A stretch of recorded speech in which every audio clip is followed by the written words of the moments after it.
So the Upaddha Sutta, this sutta reflects a common underlying theme throughout the Buddha's teachings on to be mindful of who and what we associate with, because who and what we associate with will determine our life experience.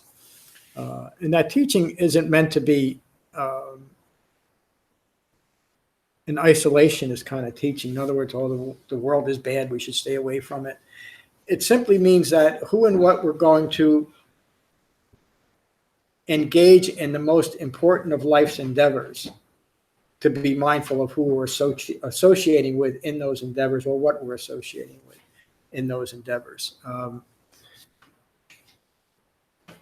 And then specifically, if we're hoping to develop the Dhamma, to choose those associations wisely, meaning that the people that we're associating with in that quest for understanding are of like minds, and they're also rooted in something that is useful and effective. So the common problem of today was just as common in the Buddhist time, is how do we determine that? And this is a teaching on how to know what an admirable friend, an admirable comrade, admirable companionship is in relation to the Dhamma. So it's a great sutta. It's kind of been on the back burner for a while, and today's your lucky day. You get to hear it. On one occasion, the Buddha was staying in Sakkara. Ananda approached the Buddha, bowed, and sat to one side. He said to his teacher, "Admirable friendship, admirable companionship, and admirable camaraderie. This is half of a Dhamma practitioner's life." Ananda was thinking he was being pretty cool with that statement, like he really knew something. The Buddha responded, "Don't say that, Ananda. Admirable friendship, admirable companionship, and admirable camaraderie is the whole of a Dhamma practitioner's life." It's an interesting line because it could easily be misunderstood as saying that, well, all we have to do is hang around people that are involved in Buddhist practice and we're good to go. But the rest of the sutta and the rest of the Buddhist teachings explain very clearly that being part of a Sangha that is well-focused and well-informed is the whole of the life. In other words, that the Sangha itself is the essence, or it's holding the three jewels, the triple refuge within that Sangha. The Buddha as a teacher who understands, his Dhamma is represented in that Sangha, and the Sangha is actually developing that Dhamma. The Buddha continues. When one has admirable friends, admirable companions, and admirable comrades, they can be expected to engage with and fully develop the Eightfold Path. And how does one who has admirable friends, admirable companions, and admirable comrades engage with and fully develop the Noble Eightfold Path? A follower of my Dhamma develops right view, right intention, right speech, right action, right livelihood, right mindfulness, and right meditation. So the purpose of a Sangha to be supportive of each other is to develop the Eightfold Path and to support each other in doing that. The development of this Eightfold Path is dependent on seclusion, dependent on dispassion, dependent on cessation, resulting in relinquishment from clinging to wrong views that are ignorant of Four Noble Truths. Again, it's just a definition of the purpose of a well-informed Sangha.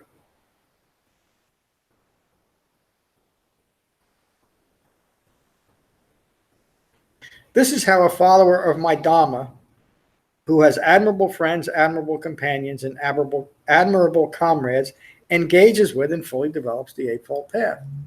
When understood in this context, one may know how associating with admirable friends, admirable companions, and admirable comrades is the whole of a life well integrated with the Eightfold Path. So think about that. Why is that? Why is the Buddha making that distinction that associating with people that are developing the heartwood of the Dhamma is the whole of the life?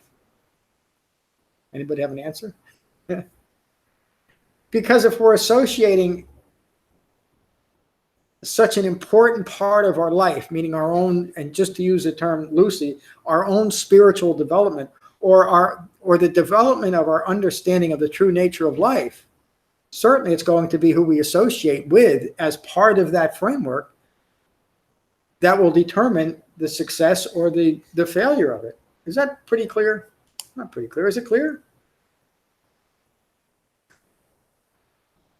We can't associate with people that main focus is bowling 300 on Thursday nights. There's nothing wrong with that, is there? With being part of a bowling league. But we can't expect to be part of a bowling league to bring us understanding of the Buddha's Dhamma. If we're going to develop the Buddha's Dhamma, we associate with people that are engaged in that, and that defines them as admirable companions in the Dhamma.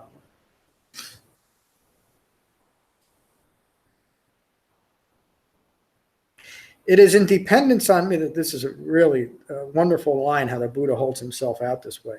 It is in dependence on me, your teacher, as an admirable friend, that those subject to confused and deluded thinking and ongoing disappointment, meaning subject to dukkha, gain release from all manner of suffering arising from ignorance of Four Noble Truths. So he's using himself as an example to define what an admirable friend is. It's someone who knows the Dhamma and can teach you the Dhamma. Again, this is in the context of the Dhamma. We're not talking about in life in general that in order for you to have an admirable friend, they have to teach you the Dhamma. In the framework of developing understanding, the most admirable friend we can have is a friend who understands the Dhamma. And so that leads to our own responsibility in the Dhamma. If we're really hoping to be kalyanamitas to each other, true friends in the Dhamma, we have to develop the Dhamma and speak to the Dhamma. One of the rules that the Buddha established very early in the Sangha, there was many more to follow, but one of the first rules was when we're gathered as a Sangha, we speak only about the Dhamma. In other words, we don't get into debate or political discourse or talking about the chariot races or the weather or anything else. When we're gathered as a Sangha, we talk about the Dhamma. And we do that pretty well here, don't we? I mean, it's really remarkable to me. I've been part of a lot of different centers. And the focus of this Sangha on just what the Buddha taught really is remarkable.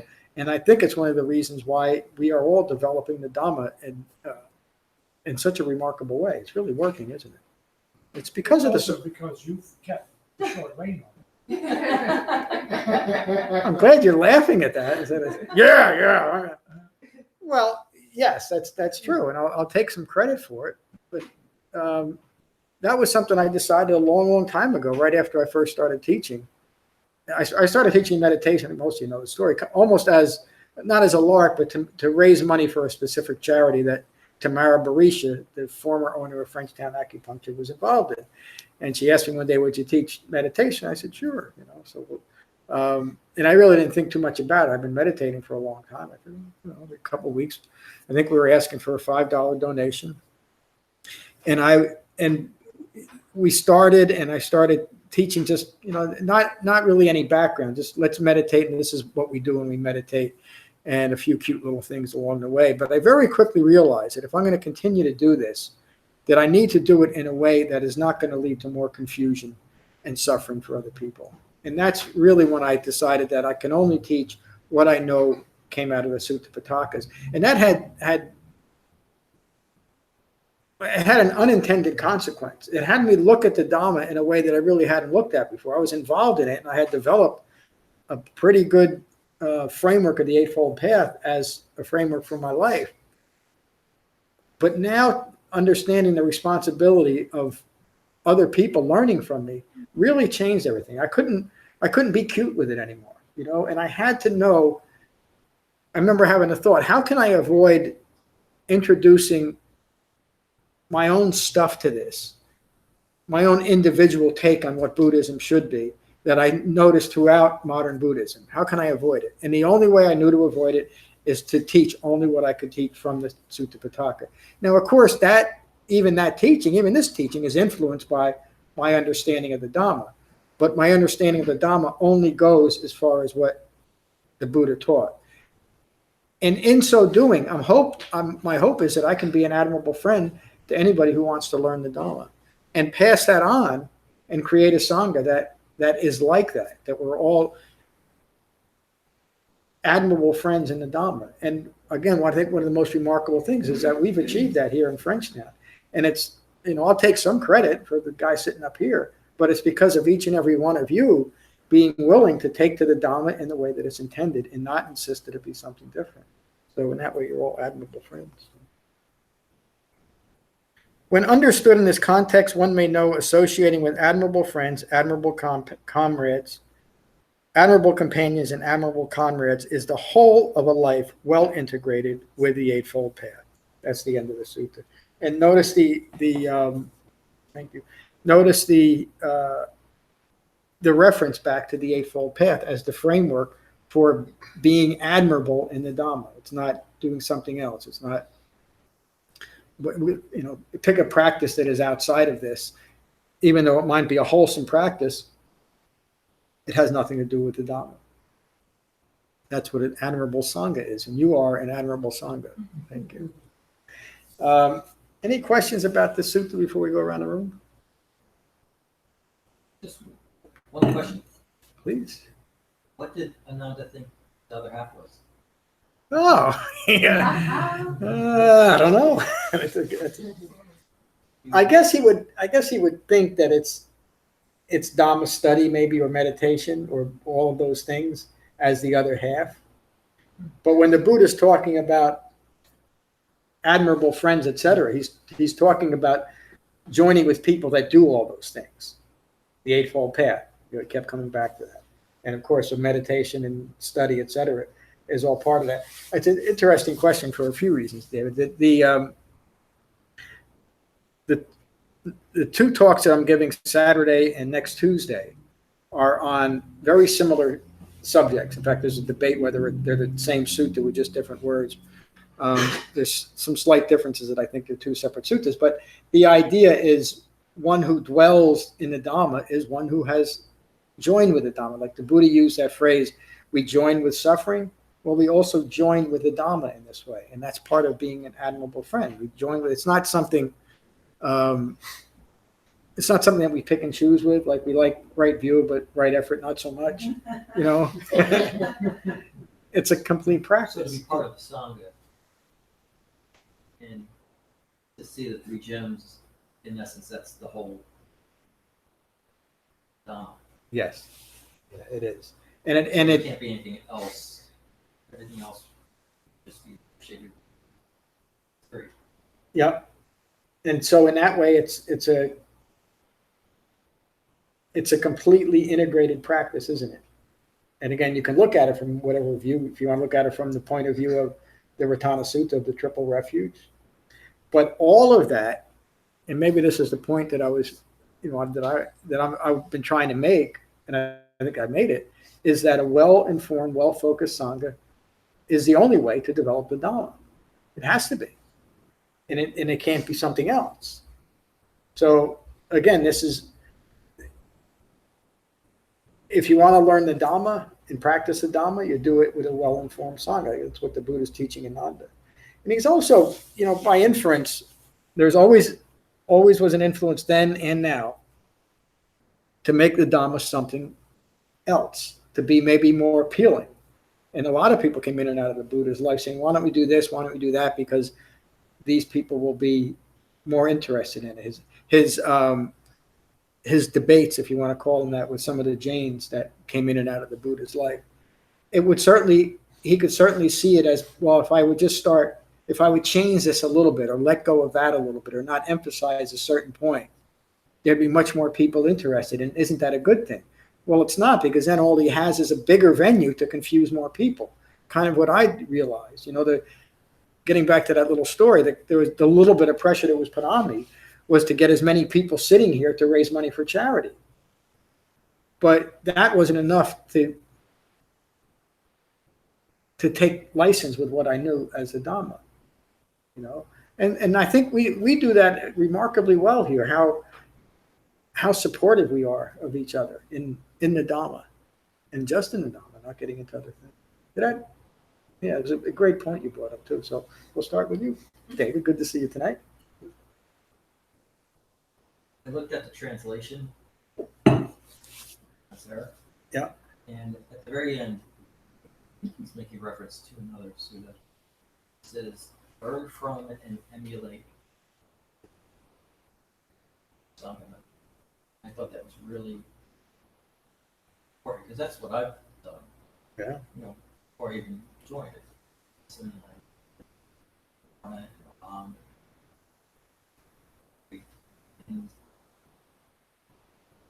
learn and you emulate. Yep. That's the importance of the stuff. I'm interested to see how you're developing your online Sangha. How was that? Boy, that's That's one of the first questions you asked me was, what did I think about the online aspect of it? And of course, with online, you have listening. they learn from this Sangha. We are, honestly, this is a true statement. You are all admirable friends to all those other people, the millions, the hundreds that join online. And it really is one Sangha. And they almost to a person, they'll remark, Lorna said something, or Dave said, or it was somebody said something, and they got so much out of it. And again, that's the Sangha. I'm the teacher, but you are all teaching the Dhamma to not just here in this room. That's the point. You've taken the responsibility of being admirable in the Dhamma, every one of you, seriously. And that is something to be acknowledged. I mean, maybe that's why I'm teaching this tonight. Should teach it again on Saturday too, because it's another admirable song. But that's really the point. I don't even know where to quite go with this. There's something honorable in taking up an endeavor and being authentic to the endeavor. And now I'm not just talking about the Dhamma, whatever it might be that you choose to do. Again, it does. If you want to learn how to rebuild 64 Mustangs, you should really put your effort into learning how to do it authentically and correctly, and maybe associate with other people that are into the same thing, because you'll just do it that much better, won't you? Rather than being part of a VW club at the same time, you might want to put your. So we do that remarkably well, and there's something honorable about that, I think. Whether anybody else, it's not for recognition. Although the sutta that I'm going to teach on Saturday talks about recognizing people that really dwell in the Dhamma or are one with the Dhamma. But there's something honorable about this, isn't it? And it changes our lives in a really meaningful way. We become better human beings by taking up the Dhamma, don't we? And every one of us knows it. Ehepasika, come and see for yourself. Thank you. Lorna, good to see you tonight.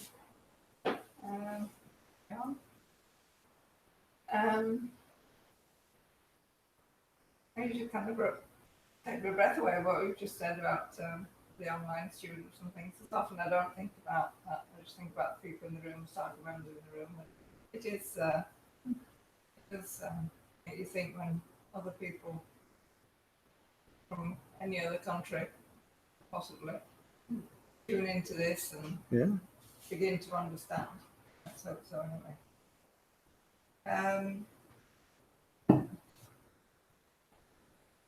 I think there's a little room for associating with non-Dharma members too, because I think you see your own practice sometimes in the reflection of something that's rather startling outside of Dharma practice. And you can sometimes see your own development that way. And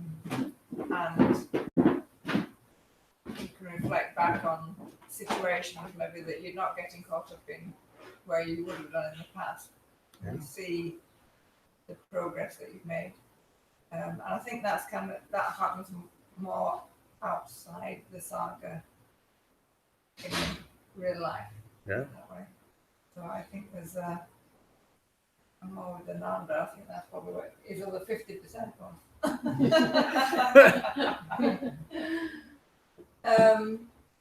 And then I haven't been away, but the last time I was here was a Saturday, and I was fortunate that I stayed behind after class on Saturday for the Qigong class, and I was talking to Matt, and we were just on the back chairs there, chatting, waiting for the time to pass. And of course, talking about the Sangha and the Dhamma, and I think I was kind of more talking to Matt than he was about my practice more than vice versa. But anyway, we were just sort of having a breeze. And I remember saying to Matt that I find it really the most difficult is to start segregating my body away from myself, that my body is not me. And accepting my body is just the body that I'm in, not my body, it's just the body I'm in. And that's been so hard for me. However, as I say, I was away and at a friend's house, the lakeside, and she has a lovely little dog on the lake, her own personal property. And so I took my cushion and everything away with me, and decided I would meditate on the dog one evening.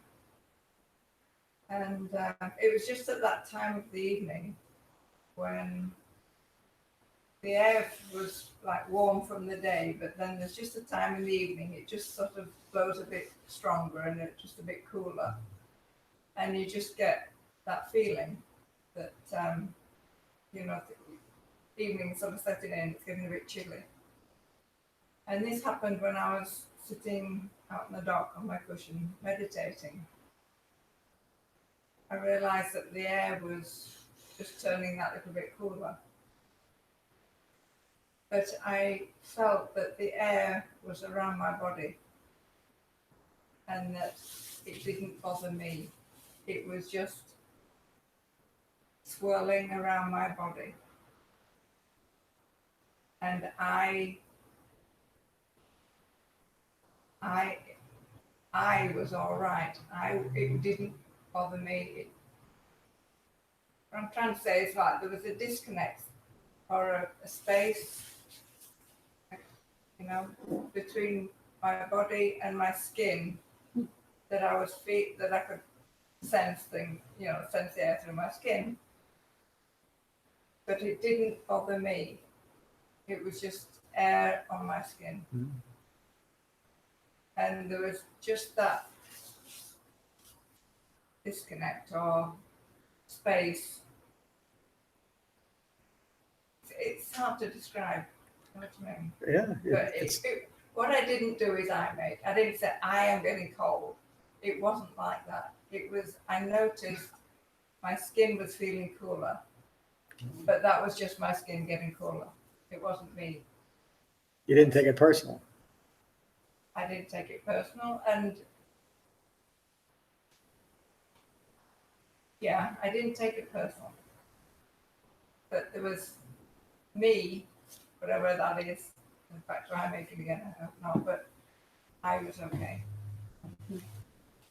Thank you. That was a great description of it's one of those subtly difficult things to teach. Well, maybe not to teach, but to get an understanding of it. The Dhamma, the Buddha, me, I hope, don't teach that there's no such thing as a body. It's that the body, along with everything else, is impermanent and always in a constant state of becoming. That's up to us what it's going to become. So we certainly have a body. But to overemphasize our body through self-referential views, such as that it needs to be a certain way or act a certain way or be 25 forever or whatever it might be, that's where we get into difficulty. But the entire Dhamma is about uniting the mind in the body that we have and using that body mindfully within the framework of the Eightfold Path. So in other words, the moral and ethical aspects of the Eightfold Path require a body, don't they? For speech and action and livelihood. But that body should be used in accordance with the framework of the Eightfold Path, just like our thoughts should be used or function, or maybe flow is a better word, from that framework. And what you just described is exactly how that happens. We don't take anything personal, but we have a rather intense and visceral experience of the breeze, don't we? And that's a really marvelous experience to have that in that way, in a dispersonal. I also dispersonal. held it throughout my sit. It wasn't, sometimes you get like a flash of inspiration or whatever, or understanding in meditation. And then it kind of dwell on it, think about it, and then it sort of passes. But this, I would have sat maybe 15 minutes in this state where my body was cooler and I was separate from it, and therefore just enjoying the meditation, even though my body was cooling, and held it. Isn't that mindfulness? Very cool. Yes, that's the essence of mindfulness. She's describing exactly what you want to experience. Yeah. That you can be attached in that present moment. Yep, that's it. You know, when the cool breeze flows. Ron, good to see you tonight. Yeah, mindful of the body as the mind. Mm-hmm. Yes. It reminds me a little bit of there's a fellow who lived around here, wrote books under the name of the Tracker, I think. And he taught some things in Native American tradition. I know, yeah, I know who that is. To work on term. Yeah.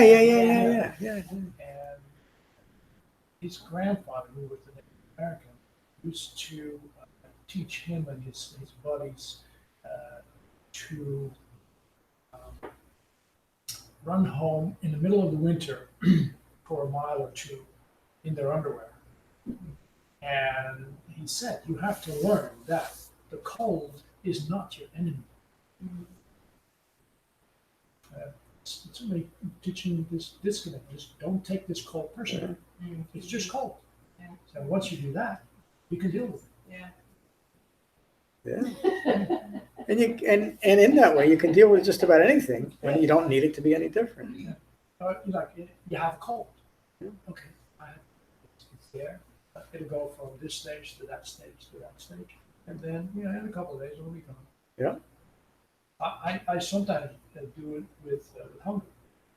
I notice that there's hunger, but as long as I can keep that disconnect, it doesn't drive me immediately to go and eat something. Yeah. You don't get compulsive over it. Yeah. Yeah, it's just a thought. Thank you. John Brown's Wilderness School, it was called. It was in Asbury, too, if I remember. This is this is 40 years ago. Yeah. Cool. Mike, good to see you. Good to see you. Enjoyed the talk very much. Still getting my meditation legs back under me. Good. After my absence. So I think I'm doing a little bit better. I'm able to focus more or be less distracted during meditation. So pretty much it. I also have to cut out in about 10 minutes because I have to pick up something at the pharmacy. So Good. don't take it personally. I take everything personally. I'm glad you made it tonight. Helen, good to see you. Thank you. Good to be here. I am lucky, very, very lucky to have many Sangha members in my family. And I benefited from their understanding of non-attachment and impermanence, and helping me go through my house and decide what things I really need and what things I really don't need. And I'm just very grateful for that. Really, they really, hold the mirror up to yourself and see what do you really need. Still have to go through a lot more. But we made a significant dent. Wow. So, I know how fortunate I am to have my. and my Sanghas and my family. I'm very grateful for. Yeah. We're fortunate that you're a part of it. The move is going okay. Yes, Yeah, we're looking forward to having a retreat over at our trout house in the that will fall. be fun. Yeah. Mary, good to see you tonight. Good to be here. I really enjoyed this Sutta. It feels like common sense. Mm. So, I some level of integration of understanding.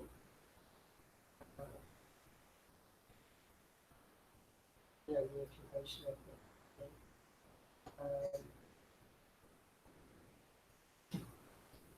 the practice is going well. Every day I have an opportunity to sharpen it against a stone, if you will.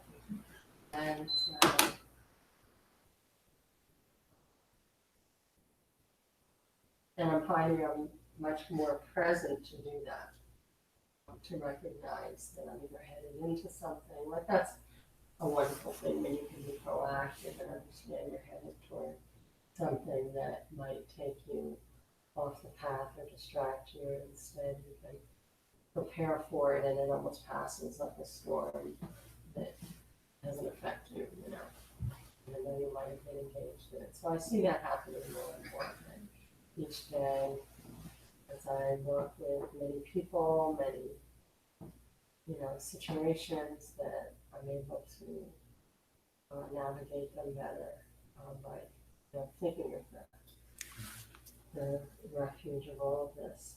And then certainly in my personal life as well, as things come up, in my relationship or in anything with my children, there's just a steadier or if there is any return to old hindrances or mental fabrications, it's very short-lived. And then you can take a moment to recognize what has just passed, which historically would not have, and what has just passed, and that's a really nice development and a nice moment to just acknowledge I didn't do this or this didn't happen or whatever it is, which just reinforces why you want to continue down this path and why it's why it's effective, why it's absolutely effective. If you're doing the things you need to do, right after the meditation, reading if you can, coming here, being with people, right, being with the Sangha. Very effective. And even though today, on some level, it feels like it should be Friday. It's actually been 2 very good days where I dealt with certain things head on and was effective and disenchanted, versus how I might have handled some of these things in the past. So just been very busy, a couple of days, but great. Just good to sit and think about it right now, that what is absent is wonderful. So thank you. Thank you. Wow, that was great. Being mindful of what's not there is as important. Mm-hmm. Jen, good to see you tonight.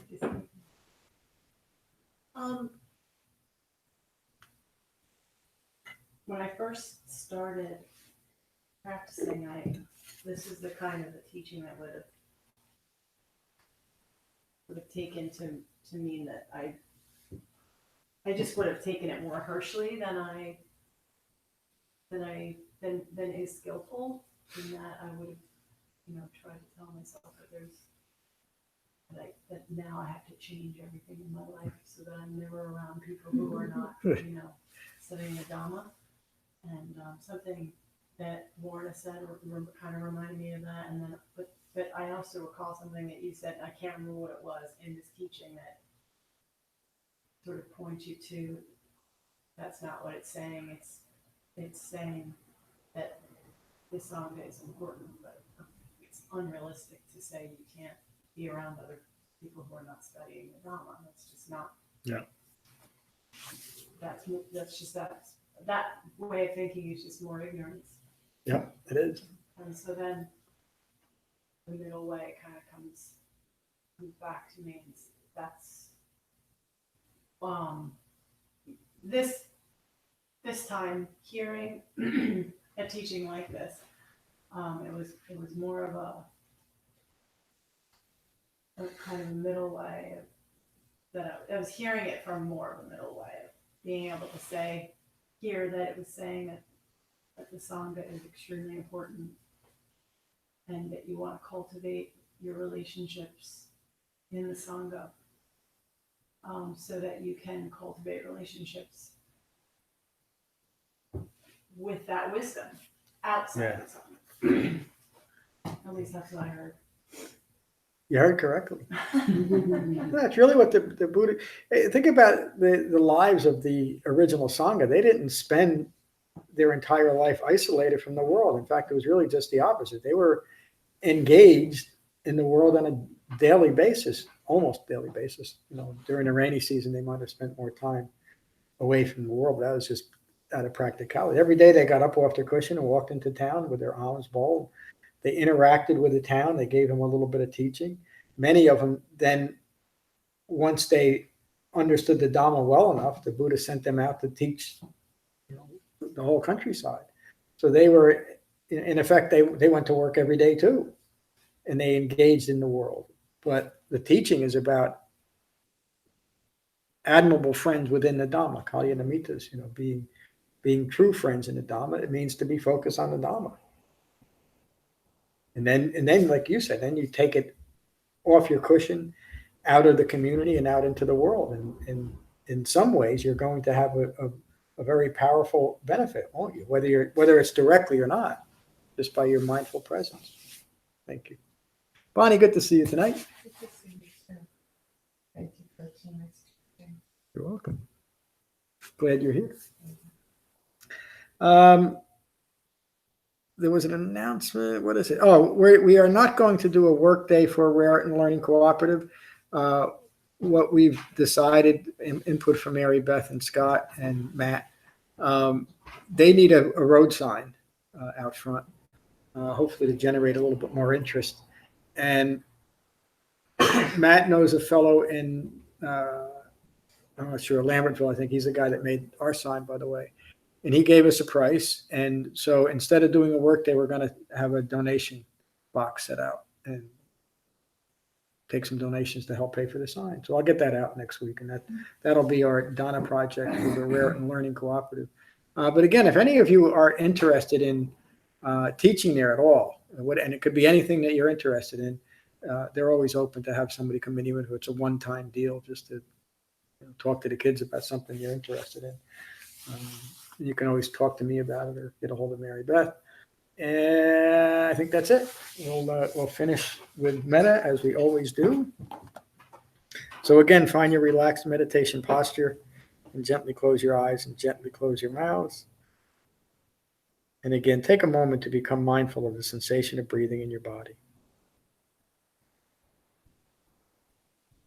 And let that mindfulness unite your mind and your body. These are the Buddha's words on Metta from the Karaniya Metta Sutta. This is what should be done by one who is skilled in goodness and who knows the path of peace. Let them be able and upright, straightforward and gentle in speech, humble and not conceited, contented and easily satisfied, unburdened with duties and frugal in their ways, peaceful and calm and wise and skillful, not proud or demanding in nature. Let them not do the slightest thing that the wise would later reprove. Wishing in gladness and in safety, may all beings be at ease. Whatever living beings there may be, whether they are weak or strong, omitting none, the great or the mighty, medium, short, or small, the seen and the unseen, those living near and far away, those born and to be born, may all beings be at ease. Let none deceive another or despise any being in any state. Let none through anger or ill will wish harm upon another. Even as a mother protects with her life her child, her only child, so with a boundless heart should one cherish all living beings. Radiating kindness over the entire world, spreading upwards to the skies and downwards to the depths, outwards and unbounded, freed from hatred and ill will. Whether standing or walking, seated or lying down, free from drowsiness, one should sustain this recollection. This is said to be the sublime abiding. By not holding to fixed views, the pure-hearted one, having clarity of vision, being freed from all sense desires, is not born again into this world. Thank you all for a wonderful class tonight. Peace.